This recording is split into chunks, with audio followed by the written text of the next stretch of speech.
President. The senator from Rhode Island. Mr. President, I appear to be on the floor for Utah Day with the junior senator presiding and the senior senator speaking. And I'm delighted to follow the senior senator. I think in the boisterous days and months we will see ahead, his longstanding reputation for collegiality and reason and the respect in which his colleagues all hold him could become very valuable attributes in our Senate. I am here, Mr. President, as the Senate reconvenes from the 2016 election recess to give I think it's my 149th climate speech, but I want first to congratulate my colleagues who were reelected and the new members elected to the Senate, and President-elect Trump and Vice President-elect Pence. With control of the Whitehouse and majorities coming in the House and the Senate, Republicans will wield great power in Washington, D.C. And as the well-known saying goes, with great power comes great responsibility. In his acceptance speech, President-elect Trump asked us all for help and guidance in governing this great nation. My guidance would be, first, to be responsible. A key test will be whether our president-elect and Republicans here in the Senate choose to be responsible about climate change. I am gravely concerned about climate change, but based on the president-elect's campaign, he appears blissfully unconcerned. And Congress has been stalled by a decades-long industry-controlled campaign of calculated misinformation on the dangers of carbon pollution and by just raw industry political pressure. But the president-elect will soon hear and hopefully take it to heart from a grown-up world outside the creepy alt-right and the fossil fuel industry, a world of people who actually know what they are talking about. The president-elect will hear from our military and national security experts how deadly serious this is. Our former Pacific commander, Admiral Locklear, said it was the biggest national security threat we faced in the Pacific theater.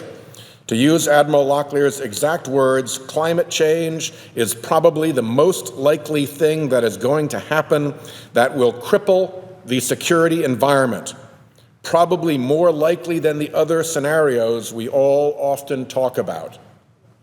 Jeffrey Kemp, former special assistant to President Ronald Reagan for National Security Affairs, said, and I quote him, "Our military and intelligence leadership have recognized under both the George W. Bush and the Obama administrations that climate change will present real and costly risks to our national security and that the effects are going to get worse if we don't do something about it very soon. As General Douglas MacArthur warned about the dangers of unpreparedness for war, he said, we don't want to be too late." The president-elect will hear from our national labs and from NOAA and NASA, the folks who put a rover on Mars and are driving it around and may know a little bit about real science, about the robust scientific consensus on climate change and the urgency to change our course. And if he doesn't trust our own scientific agencies, he can go to any major university in any state in the nation and confirm what the government and military experts tell him. The president-elect will hear from world leaders who have pledged alongside the United States to work across borders to limit carbon emissions. The Paris Agreement brought nearly 200 countries together with the common goal of keeping global warming below 2 degrees Celsius and avoiding the most catastrophic outcomes for the planet and its people. He will also hear from CEOs across America, particularly those in the food and agriculture sectors who are living with climate change consequences every day, and from many others that we need to quit fooling around. I hope the President-elect will listen to these voices of reason and expertise. The people in our nation certainly are listening. Polls show over 60% of Americans are concerned about global warming, and more than 80% of Americans favor action to reduce carbon pollution. Rhode Island, the ocean state, would tell the new administration that the oceans are the front lines of climate change. The oceans have absorbed approximately 30% of the excess carbon dioxide that we have added to the atmosphere since the Industrial Revolution, 30% of it. They've also absorbed roughly 90% of the excess heat trapped in the atmosphere by those greenhouse gases. Without the oceans to absorb that added heat and carbon dioxide, we would not be worried about the 2-degree warming limit the world community is racing to avoid. We'd be looking at a 30-degree increase, and life as our species knows it on this planet would be over. Oceans have spared us thus far from disaster, but what they've done to buffer our self-inflicted harm comes at its own cost. Global ocean temperatures are rising. In Rhode Island, Narragansett Bay's mean winter water temperature is up nearly 4 degrees Fahrenheit. Our Rhode Island lobster fishery is crashing, and our winter flounder fishery is gone. As water warms, of course, it also expands. And as glaciers melt, they add volume to the ocean. That is why sea levels are rising worldwide. The water's up about 10 inches at the Newport Naval Station tide gauge since the 1930s, and the Navy is actively planning how to defend Norfolk Naval Base from rising seas. The effect of the oceans absorbing all that carbon dioxide is a little different. It causes a chemical reaction. It is making ocean water more acidic. The ocean is acidifying and doing so at the fastest rate in 50 million years. Considering we've only been on the planet as a species for about 200,000 years, that is a long, long interval. Rhode Island's clammers, lobstermen, and aquaculture growers are watching with real alarm the damage acidified seas are doing. On America's northwest coast, oyster hatcheries have already experienced significant losses when their new hatches were unable to grow their shells in the acidified seawater. Off the coast of Washington, Oregon, and Northern California, 50% of ocean pteropods were measured to have, quote, severe shell damage, mostly from acidified seas. If that species collapses, the bottom falls out of the oceanic food chain there. As the oceans go, Mr. President, so goes the planet.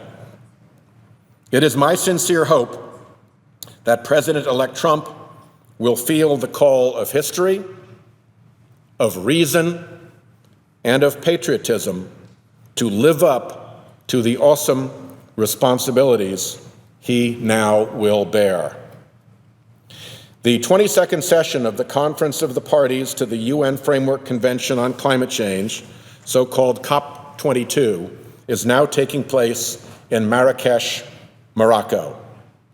A similar gathering took place in Copenhagen 7 years ago. A full-page ad in the New York Times then called for passage of climate legislation in the U.S., for investment in the clean energy economy, and for leadership to inspire the rest of the world to join the fight against climate change. It said, "We must embrace the challenge today to ensure that future generations are left with a safe planet and a strong economy. We support your effort, they said to President Obama, to ensure meaningful and effective measures to control climate change, an immediate challenge facing the United States and the world today. Please don't postpone the Earth, it said. If we fail to act now, it is scientifically irrefutable that there will be catastrophic and irreversible consequences for humanity and our planet. That full-page ad from which we took this text, that full-page ad was signed by Donald J. Trump, chairman and president of the Trump Organization. The signatories also included his children, Donald Jr., Eric, and Ivanka. Their future and their reputations are at stake, too. The president-elect campaigned against big special interests controlling Washington, and he mocked Republican politicians groveling before the Koch brothers at their begathon, as he called it. He has a simple choice now. He can make his own decisions based on the best recommendations of our military, our national science laboratories, and our great universities, or he can fall in tow to the Koch brothers, the biggest special interest of them all. He can believe our national labs and our National Aeronautics and Space Administration, or he can believe the National Enquirer. He can believe our military, or he can believe the fossil fuel industry's denial apparatus. He can believe established scientific principles, or he can believe fanciful conspiracy theories. His choice will be fateful, and the world and history will both be watching. Thank you, Mr. President. I yield the floor.